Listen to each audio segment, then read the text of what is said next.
दोस्तों, सबसे पहले मैं एक नौजवान होने के नाते भारतीय राष्ट्रीय कांग्रेस की जो मौजूदा स्टीयरिंग कमेटी है उसने जो संविधान में एक संशोधन किया है कि पार्टी प्रतिनिधित्व में हर एक स्तर पर 50 वर्ष से कम उम्र के व्यक्ति को 50% तक सीट जो आरक्षित किया गया है, मैं इस देश के नौजवानों के बिहाफ पर भारतीय राष्ट्रीय कांग्रेस को कोटि कोटि धन्यवाद करना चाहता हूं।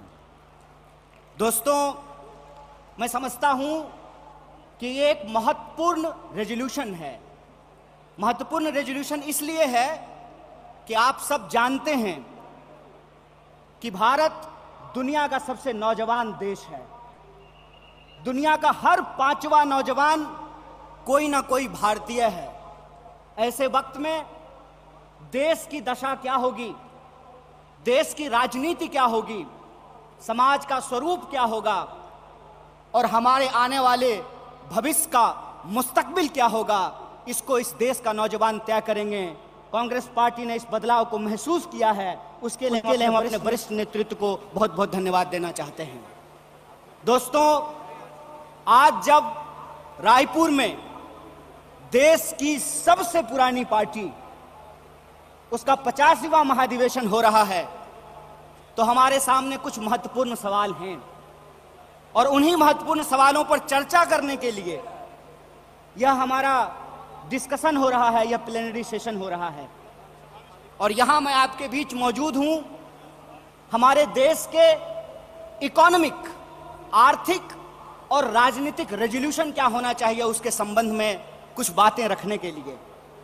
सबसे पहली बात तो हमको यह समझना चाहिए, देश की अर्थव्यवस्था देश के लोगों को नजरअंदाज करके नहीं चल सकती है। कोई भी ऐसी आर्थिक नीति जिसमें देश के लोगों को नजरअंदाज किया गया है, वो आर्थिक नीति देश की आर्थिक नीति नहीं हो सकती है।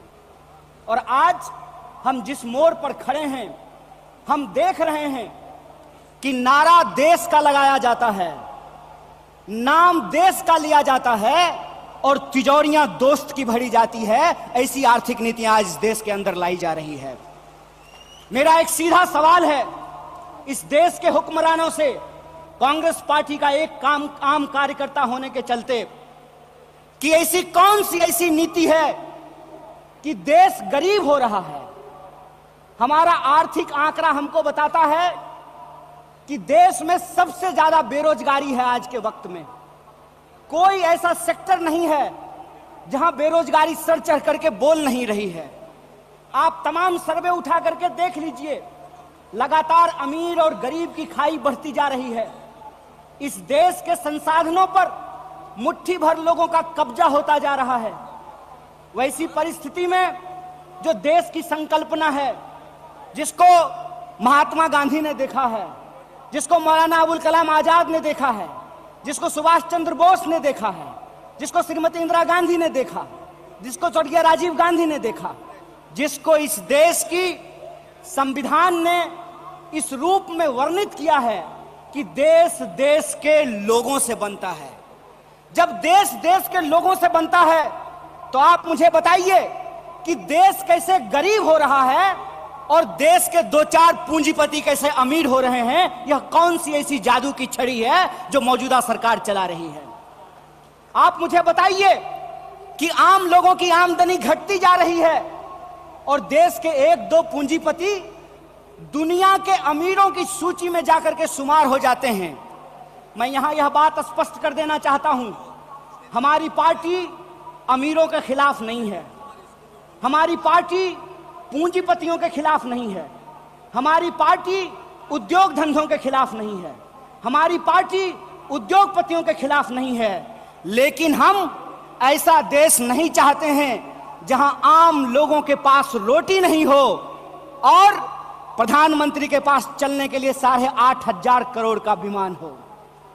हम ऐसा देश नहीं चाहते हैं कि इस देश के आम लोगों के हाथ में शिक्षा नहीं हो, कलम नहीं हो, स्लेट नहीं हो, कंप्यूटर नहीं हो, मोबाइल नहीं हो और इस देश की जो सरकारी संपत्तियां हैं, बीएसएनएल के बारे में क्या कहा गया? बीएसएनएल के बारे में कहा गया, बीएसएनएल का मतलब होता है भाई साहब नहीं लगेगा। अरे भाई साहब नहीं लगेगा तो आप मुझे बताइए कि जियो धन धनाधन कैसे करेगा? यह सवाल आज इस देश के सामने खड़ा है। सरकार क्या करेगी? यह सवाल मैं पूछना चाहता हूं इस देश के नीति निर्माताओं से कि अगर एयर इंडिया नहीं होगा, जब देश में नहीं होगा एयर इंडिया, तो आप बताइए क्या करेंगे ज्योतिरादित्य सिंधिया?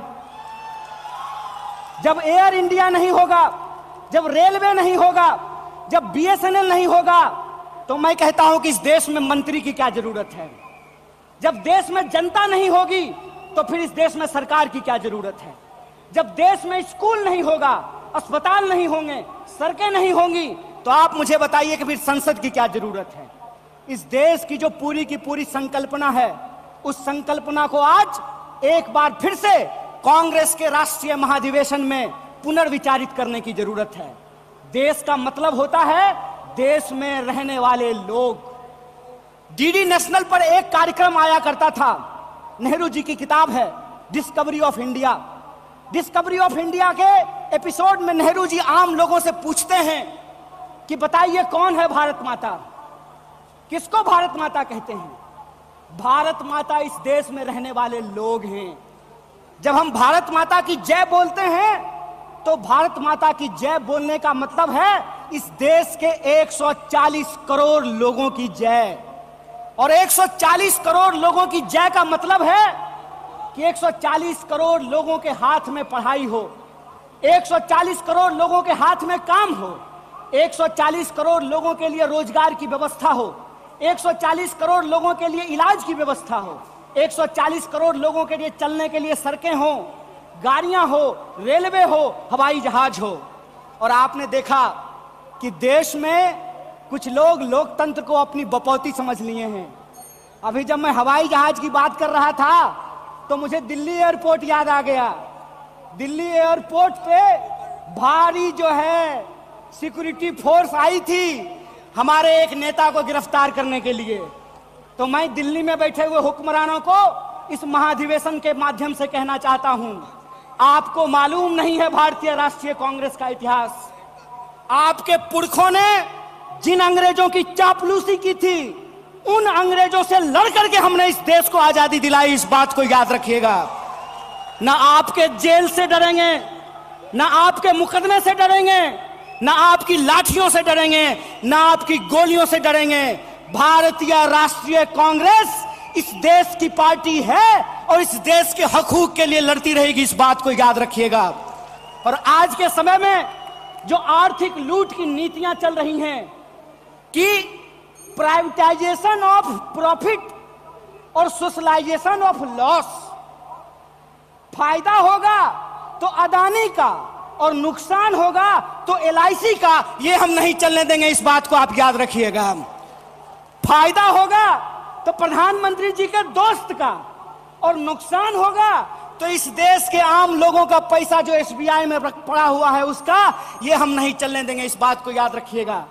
इसीलिए हमारा पॉलिटिकल और इकोनॉमिक रेजोल्यूशन ये है कि भारतीय राष्ट्रीय कांग्रेस इंडियन कॉन्स्टिट्यूशन का सेफ गार्ड है।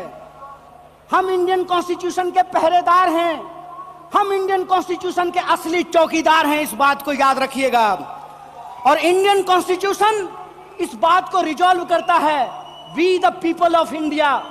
और यह जो we the people of India है, इसमें इस देश में रहने वाले वो तमाम लोग, चाहे हिंदू हो, मुसलमान हो, सिख हो, ईसाई हो, जैन हो, पारसी हो, बुद्धिस्ट हो या वैसे भी लोग जो किसी धर्म को नहीं मानते हैं, वो सब भारत के लोग हैं। और उनके हकूक के लिए, उनके अधिकार के लिए, कल्याणकारी राज्य की अवधारणा को बचाए रखने के लिए भारतीय राष्ट्रीय कांग्रेस संघर्ष करेगी। और यही जो पॉलिटिकल रेजोल्यूशन है कि हम देश के लोगों के बुनियादी सवालों के लिए, रोजी रोटी, कपड़ा, मकान, शिक्षा, स्वास्थ्य, सड़क, बिजली, पानी और इस देश के संविधान के लिए संघर्ष करते रहेंगे। इसी आशा और उम्मीद के साथ आप तमाम सम्मानित मंच और आप तमाम प्रतिनिधियों का एक बार पुनः स्वागत करते अपनी बात को खत्म करूंगा। शुक्रिया। इनकलाब जिंदाबाद।